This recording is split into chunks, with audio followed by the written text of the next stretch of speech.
top. Hakim isə həkimlərin gəlməsini tələb edir. Çox ciddi xəsarət aldı. Çox ciddi xəsarət aldı. Çox ciddi xəsarət aldı. Turan Topuz komandasının futbolçusu var orada. Enis Marandiçinin o bağırtısı bizə qədər gəlib çatır ağrılar içərisində.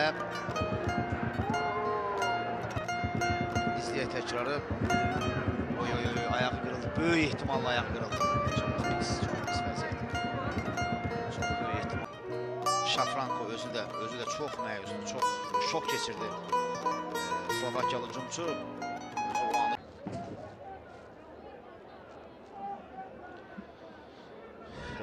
Həqiqətən Şafrankonu da başa düşmək olar, o da çox məyus. İzləməyənlər belə Şafrankonun üzünə baxanda onun nə qədər məyus olması, nə qədər şok